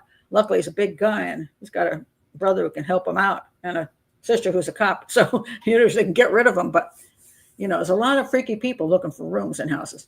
And it's a shame because some people are just wonderful renters. And, I would be a good renter if I moved into your house and had a room in your house. That'd be great, Just don't go in the basement with me. Yeah, well, I'm kind of glad I didn't end up dead. Yeah, that's true. Luckily, I think the guy that I suspect of was going to kill in the house, just outside the house. So, yeah, poor guy. It just was horrifying. He seemed like just a really nice, sweet guy, and everybody said he was just a nice fellow. and he got tortured to death for no good reason whatsoever. I mean, it's just bizarre. Yeah. He was, yes, that's true. He was staking out the homes for perfect location. And supposedly when he went from home to home, he had a different accent. One time he had a cane, the other time he doesn't have a cane. So he changed up his looks every place he went. So it's a very unique crime. I mean, I may look into it way more because it's very, very different. Don't think I've seen a crime quite like that. The amount of work that he went to do certain things, which is, I mean, it would seem that if he hadn't been going to all these other people's houses, one would think he did have, like this guy he tortured for information. The guy worked for some company and he knew something that the guy wanted to not get out there, but it doesn't appear to be that's what it is. So he literally just decided to torture this guy for no good reason, except for the pleasure of it. So basically a serial killer, but a really weird one, really weird one. That's a pretty good deal. Traveling nurses, first of all, they have a good job. You can prove they have a job, and so you can contact the agency, and they're actually a real traveling nurse as opposed to being somebody who's claiming to be a traveling nurse. Yeah. So yeah, those are a better adult to rent to than some, but you got to be. Renting I mean, I enjoyed a lot of our renters in our house, especially the ones from other countries, because my children got to learn about those cultures, and they cooked yummy food in my kitchen, and some of them were just wonderful. And I tried not to ever rent to Americans. Americans were the worst. They had no respect for the rules. They just like to break them because they think they should because they paid rent. Even if I told them, when you move to my house, you cannot have overnight guests. You cannot bring drugs in the house. You cannot do this. You cannot do that. They break them in a heartbeat. I never had that problem with Chinese students. That every single rule they followed, and so they were great renters. So yeah, well, that is probably, well, yeah, that's true. And I don't know about the traveling nurses, but I know there's definitely certain people coming in from other countries who are taking those spots because there's nurses are needed. Most roommate situations I've been in-law units ask for credit reports, background check. Yeah, about that background check, it can't be done. Don't believe that for a minute. You really can't do a background check in most states. You can't. In Maryland, the only background check I can do really is I can run because we do have a Maryland case search here, so I can at least see if they're criminals in Maryland, but I can't tell if they're criminals elsewhere. I can pay for a big report and cost me a fortune. Most background checks just aren't very, very useful. So it's very tricky. It's difficult. And for most people who are renting a room in their house, they don't have the ability and the money to go through all of that nonsense. So, yeah. So,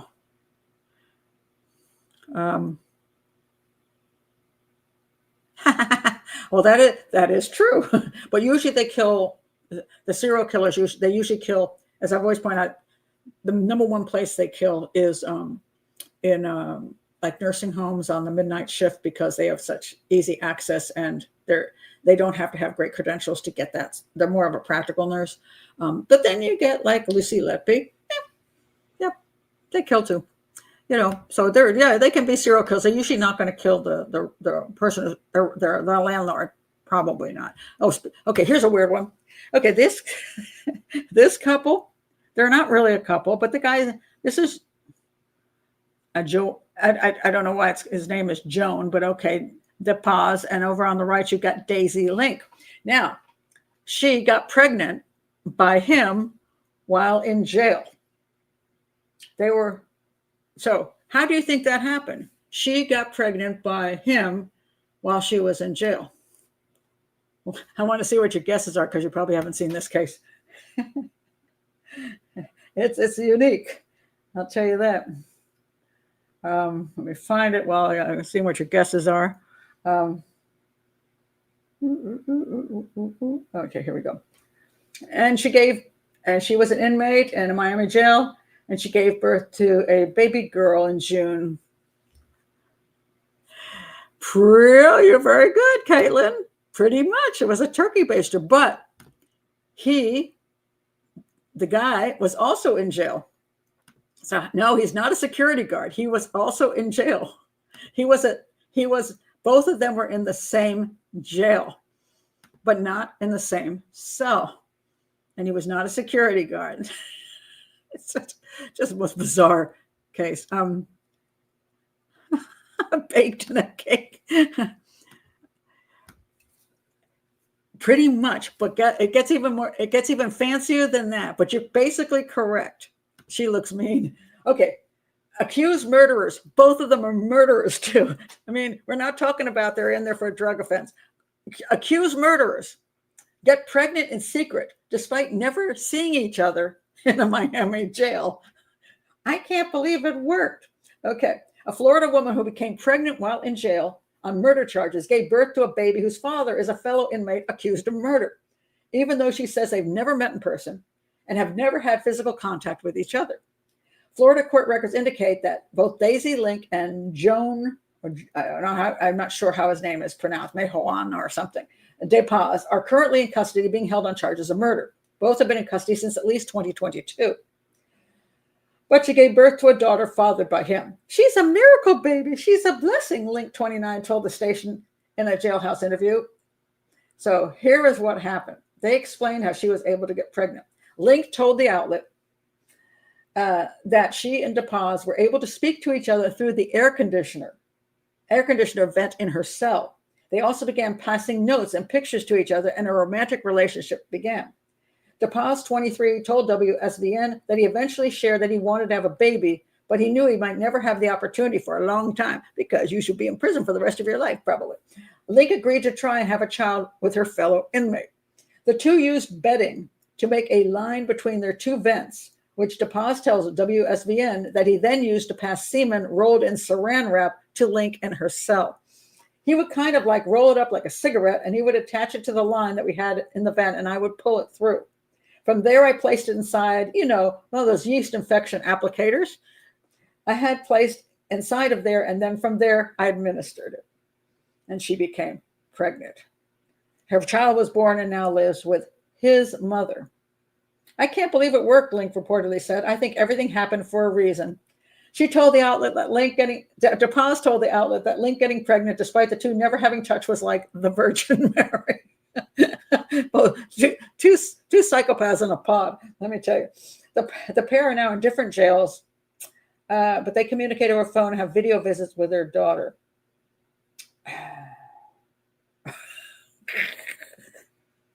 Oh. Just when you think you've heard it all. Yeah, grandiose. Yeah, you betcha that pretty much is priceless. Oh my God. What did they name her? I don't think they gave the name out because this poor girl this poor child will grow up with two murdering parents and being, yeah, that's some kind of special kind of crazy. Ew. Oh my God, please no more details. So sorry about that. Just unbelievable. But, well, no, it didn't defeat the purpose because now they both can't have kids because they're probably never going to get out of prison in their, well, he might get out. She'll probably get out before, maybe too late to actually have a baby naturally, but past her time. He, of course, can probably get out at 70 years old and still do it. Just depends whether they get out of prison. Didn't say what they were in prison for outside of murder. But, what kind of murder? I don't know. I don't know what kind of murder it is. So I don't know what they're going to get, whether they're going to get life in prison or whether it was, something less that maybe they'll get 10 years or 20 years. Or maybe they'll just get off. Maybe they'll just go to trial and the defense attorney will get them off and then they will be free. And that'll be that. And they can go raise their child. So crazy. Just crazy. That's all I can say. But the funny thing is sometimes you wonder about there's a thing that just happened, which I thought was kind of weird. There's a guy, who is going up for parole. And, I'm not fond of criminals, but this guy goes up for parole and he gets the algorithm in Louisiana banned him from getting parole. Not the parole board, the algorithm, which I thought was really freaky. And it said here, Calvin Alexander thought he'd done everything the parole board had asked of him to earn an early release. He'd taken anger management classes, learned a trade, and enrolled in drug treatment. And his disciplinary record was clean. And he's 70 years old and blind in one eye. Anyway, he was more than midway through a 20-year prison sentence on drug charges. So this is kind of interesting. He was a guy who'd been in and out of prison. He just never stopped doing, one of those that never, never go straight, shall we say. And he got 20 years on, which I thought was kind of amazing. They found a whole bunch of crack cocaine in he got it from somebody, and then it was in his car, and he had like all these packages. So he was clearly dealing. So he wasn't just a drug user. He was a drug dealer. But he got 20 years because of recidivism. I guess he just said, hey, they're back again. They gave him 20 years seems a little extreme for me, even though I'm against all drug dealers. I thought that was kind of high. But now he's he got a letter saying he couldn't get eligible for parole. And he's 70 years old, uses a wheelchair, has a moderate risk of reoffending, probably because he's 70, but then again, he's always reoffended. Under the new law, that meant he and thousands of other prisoners with moderate or high risk ratings cannot plead their case before a board. So they go through an algorithm, just kind of like YouTube. And I'm like, much as I don't like a lot of parole boards because I think they're too easy, on the other hand, you shouldn't have an algorithm determine whether you should or shouldn't. So AI basically, AI is going to determine whether you can get out of prison or not. Maybe eventually we'll just skip juries altogether. We'll just have AI look at all the evidence, right? It's going to be an interesting future. It's kind of crazy. So, yeah. The baby's middle name is Duct. Oh, that's terrible. That's so mean. Poor child. But I think that is kind of crazy to me, to have something work that way. Let's see, did I have anything else? This was just a weird story. Okay, so this, I don't know if does anybody know who Weezer Bassett is? I haven't ever heard of this person, but I kind of felt bad for her in the sense that almost every article just says Weezer Bassett's wife and doesn't say her name, which I thought was kind of interesting. It's like, it's all about her. So why is she just being called Weezer Bassett's wife, whoever the hell he is? If somebody wants to tell me who he is, please do. But this was such a strange case that her name is Jillian Lauren, by the way. She is well known. I mean, she's not an unknown human being. She's written books on serial killers and other else. She's been on television. Los Angeles police have booked Jillian Lauren, an author and the wife of Weezer. That's what it is. Weezer bassist. Weezer bassist Scott Schreiner. So that most of the articles do not say her name. They just say his name. On suspicion of attempted murder after an extraordinary sequence of events that included officers shooting at and wounding Lauren in the yard of her home. So what happened was the police were chasing these guys, and they ended up chasing 3 suspects. They fled a misdemeanor hit and run, and they fled into a house. So we went behind a house near where she lived. When officers reached the backyard of a house where the suspect was seen, they saw a woman, later identified as Lauren, holding a pistol in a neighbor's yard. She is referred to as Jillian Lauren Schreiner in the police documents. The officers ordered Schreiner to drop the handgun numerous times. However, she refused. Schreiner then pointed the handgun at the officers, and an officer-involved shooting occurred. Luckily, she only got shot in the shoulder, so she survived. She's okay. She just went to the hospital. Like, what? What were you doing? Why were you pointing the gun at the police officers? The police officers are telling you to drop the gun, and you're not dropping it. What the heck? It's very bizarre. But then I look at her history. Jillian Lauren has written several memoirs and novels, including Some Girls, My Life in a Harem.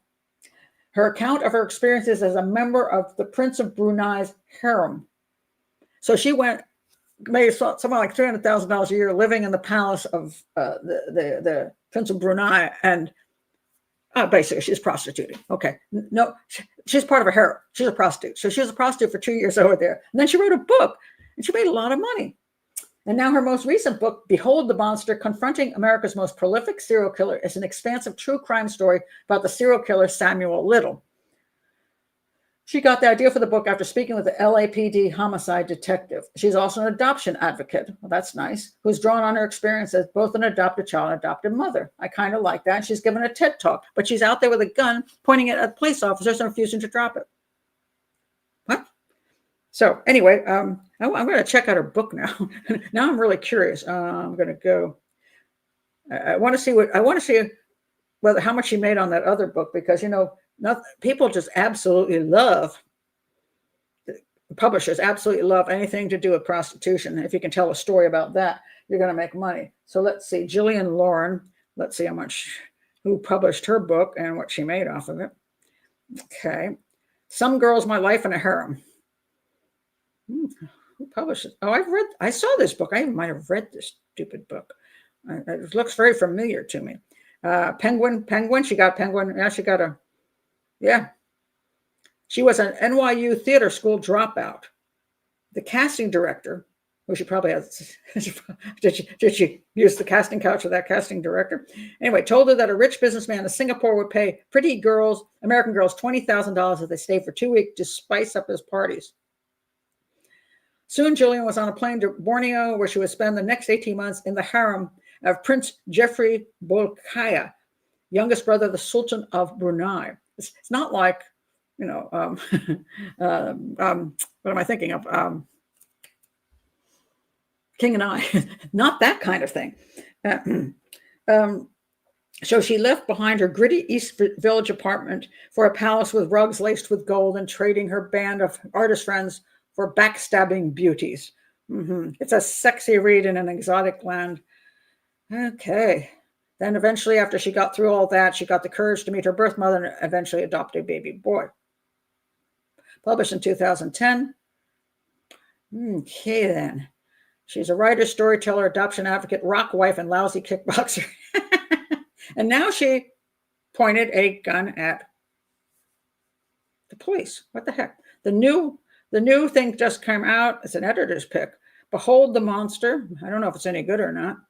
That just came out. Who published that? Source Books. I think, no. That might be self-pubbed. I'm not sure. But interesting. But why did she do this is what I want to know. And we don't know yet. Rock wife. Yeah, you got to. She's lucky to be alive. She is, and I don't know whether he purposely missed, because you're supposed to go dead center because she's pointing a gun at you and about to shoot you. So I don't know whether it was a lousy shot or because she was a woman, he just didn't want to kill her.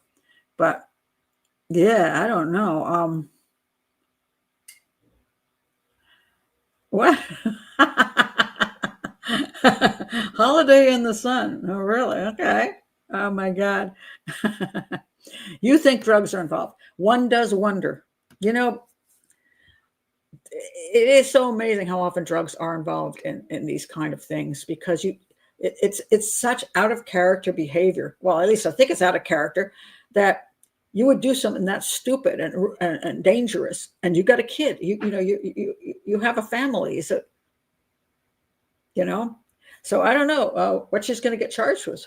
At this point, is attempted murder. So she might have just ruined her whole life. I don't know. But I thought that was a crazy story. A lot of crazy stories out here. I tell you. I'll see if I have anything left here for my crazy stories. So I'm about to close up the show. What is that? Looking at my little teeny pictures again, so I can see. This was just weird. This poor girl. This is another person. I don't know what's wrong with my town, but we got for such a nice town where there seem to be too many cases which are concerning. This beautiful young woman, her name is Alyssa Banks. I think I talked about her once before. She was murdered in 2016. In 2016, Alyssa Banks was murdered and her boyfriend was shot and injured as a return from a date near her home in Largo, Maryland, which is like 10 minutes down the road from me. Banks, we reported then, was a young woman on the way. She was 18, just graduated from Largo High School as class president, and was a member of the Honor Society. She was a full-time college student, but also took EMT classes at night. That just breaks my heart. I mean, I wasn't such a great high school student. And if I had gotten shot, they wouldn't have had those things to say about me. You know what I mean? I would have said, yeah, she said whatever. But it does break my heart when I see somebody who's really doing all the right things, what you would hope your daughter would do, in other words. And I'm always hoping that anyone, even people who are kind of screwed up, like I was when I was a teenager, no drugs or anything, just bored in school and all that kind of stuff. You always hope that person will get it together, and you don't want them to anything harm to come to them because they make some foolish decisions. But she didn't seem to make those foolish decisions. She'd done all the right things. Her parents were super proud of her. She was a mother's pride and joy. Alyssa was a star. She was a star in everyone's eyes. She was the light of my life. So the accused killer was Josué Vasquez. The case relied on testimony of witnesses, including 2 men in jail. But in a surprise verdict, Vasquez was found not guilty. Banks left the court in tears that day, denied the justice she sought. She said, my life hasn't been the same since. But that's not what's interesting about this. But now justice has caught up with Vasquez inside a Prince George's County courthouse on March 28th this year. He was found guilty of a different murder, one committed just 3 months after the Banks trial. He killed a friend after a night at the MGM casino in March of 2023. So he's a killer. Obviously he likes to shoot people. And so the good thing is, even though he got away with her murder, he's going to be in prison for life now, thank God. But wow. 3 months after her trial. But that also is concerning. Like maybe if he had been found guilty at her trial, he wouldn't have been around to kill the friend he killed after a night at the casino. So to me, one of the biggest problems when we let people off the hook is that we leave them out there to harm other people. Or if we get the wrong person in prison, we leave the killer out there to harm other people because we had the wrong person. So either way, not a good thing.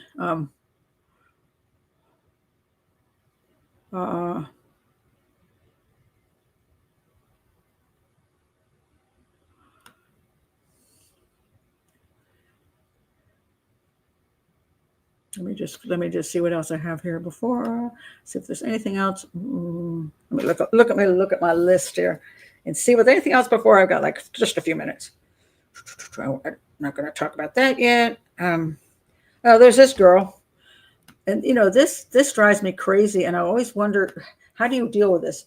So this girl, I call her girl, young woman, she disappeared, and hold on a second. Where is she? Okay, missing Utah woman found safe by authorities more than a week after last being seen. Now, as an adult, which she was, she has the right to go wherever she damn well pleases. She's 34 years old, though, so she's an adult. She can choose just to disappear. However, she was last seen on March 31st in northern San Juan County, Utah. They believe she was heading to Highland, Utah, some 310 miles northwest. She was last seen driving a gray 2020 Cam something or other, and her cell phone was either no longer active or turned on. She told family members she had a job in Alaska, but then also said she wanted to go to North Carolina. Here's what I always wonder. Now, in this particular case, I don't know how much energy they put into trying to find her. So if her family said, hey, I don't know where my daughter is, her phone, she said she was going someplace, haven't heard from her in a week, her phone is off, I think something happened to her. The question is, how much effort does a police department have to put out searching for someone who is an adult and has the right to disappear? So unless there's absolute proof that their foul play appears to be involved, then do the police have to? And if the families always often say, well, it's not like her. You've got to go search for her. But it costs a fortune, and it takes a lot of manpower to do all of that. And we know how many women have disappeared, and people said, oh, she would never run away. She would never do this. But they do. And they do it on purpose. So her phone was off for the whole week, at least. So the question is, she knows her family is going to wonder what happened to her, and she doesn't call her family. She doesn't answer her phone. So what game are we playing here? And what did the family really know about her? In other words, I'm going to guess that it's not like she got to 34 years old and had no behaviors that were concerning, or that she hadn't done similar things before. But a lot of times the family won't tell the police the truth. Because a lot of times that's true with runaways. My daughter would never run away. Then you find she's run away twice before, My daughter would never do, yeah, your daughter did that before. So the problem is, a lot of times the police have to deal with this when families come and say, this is not normal for my child, regardless of whether they're underage or an adult. The police don't know what to believe, and they only have so much resources. And I've always thought there should be some deal where if you go to the police and make them spend a lot of money, you should have to repay that crap. If it turns out you were not telling the 100% whole truth, you should have to repay the police department for the cost of the investigation that you cost. That's just my thought. But I don't know that it'll ever happen. So, well, we haven't heard anything. She's been found, and everybody's like, "Oh, that's so great! That's so wonderful! She's been found." Okay, that she's not dead. So a lot of times we never get the information on what really is true. A lot of times this will just probably go silent. But if she disappeared and her parents actually thought something had gone wrong, if they shouldn't have gone to the police, I would be really pissed off that my face was all over the internet. But on the other hand, if I was playing games, then maybe I didn't mind my face being all over the internet. But I don't think we're ever going to find out what happened. They rarely come forth and say, this is what we found out. It's most of the time it just disappears, and we'll never know. But yeah, this is very true. Why don't people just leave a note saying, I'm fine, be back later? And you can always leave a note, and you can always make a phone call. You can always say, look, I need to get away for a while. I'm not going to answer my phone for the next 4 weeks. I want to go away and be myself. Don't send the police after me. Don't do any of this stuff. Or leave a note to that effect, or whatever. A text message or something to let them know. Oh, that isn't the cat. To let them know that even if they're not happy with it, at least, all right, don't just leave your food on the stove. Things like, people leave things sometimes that make it look like they rushed out in a hurry, or they do things, they leave their car someplace and then go on about their business. They find an abandoned vehicle. Of course, you think that person has been kidnapped. Something terrible has happened. So a lot of times these people will play games because they got some kind of personality disorder. They're playing games with their family. They like the attention. And they don't mind if the police get involved. So it's a kind of a Munchausen syndrome thingy, But it's very costly for the police departments, and it's very, very, very frustrating. So, yeah. Anyway, that's it. I'll stop here. So thank you for being here tonight. Yes. So Sunday we'll be back. I think I don't think my granddaughter has a soccer game, so I'm going to figure that out. So the soccer season has started, so I might be moving things around a wee bit, which some people will like and some people won't. But depends on what your time zone is. Yeah, it's soccer season, and hopefully she'll play well this year. She's got a really strong foot, and she's usually a striker, so it's fun to watch her. Oh, thank you. And you're still awake, Christoph. I'm not sure how, but you must be one of those late people. I'm still trying to think, if I go to India in the winter, I will have to do these shows like at 2:00 in the morning in order to be at a time anybody else can see it outside of India. And I'm like, how good will I be trying to stay awake? I mean, I do stay up usually till 2 in the morning or sometimes 3, but I don't know if I want to start a show about that time. It's like, that doesn't sound pleasant. Aw, aren't you nice, Lisa? Gute Nacht, absolutely. Guts, okay, they're saying that I can't pronounce. So I can only do the German one. Guten Nacht. You're a night owl. Well, yeah. So sometimes there are people who, you know, are in the UK or Europe, and they're out there. They come to the shows that are really late shows. And then there's people out in Australia and New Zealand who get up at 5 in the morning because they're early birds and they can watch some of the shows. And so everybody's happy when the show is, there's, you know, the 2 different time frames, you know, whether it's in the afternoon here or in the evening. So either the UK is happy or Australia is happy. And usually people in the United States, it works, generally speaking, for the people in the United States, depending on, you know, what you're doing, what kind of lifestyle you have.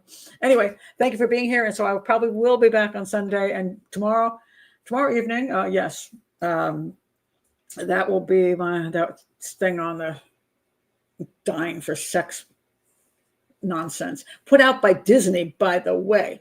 It's pornographic, total porn. Thing is porn. It is degrading porn, and it's put out by Disney. Go figure.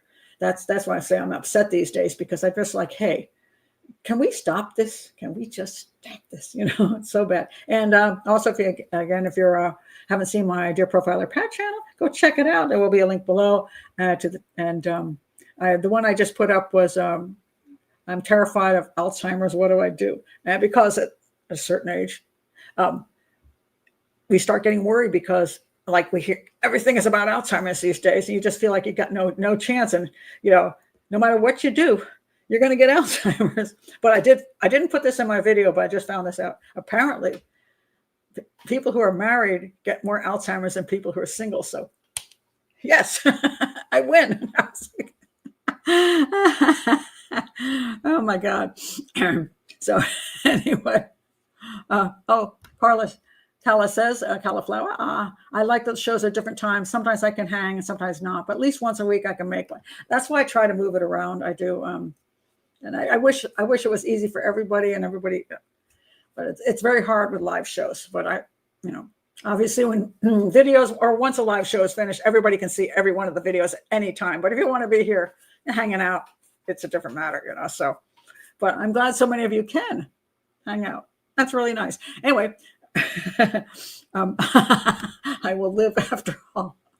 Okay, so I'm going to now go to the bedroom. So now I have to wait. And then when the cat comes in, then I have to go sit on the floor so I can make him sit in my lap. So no, he's not going to sit in my lap. But I'm going to try to move the bowl in different ways. So maybe I'll force him into getting cozier and cozier.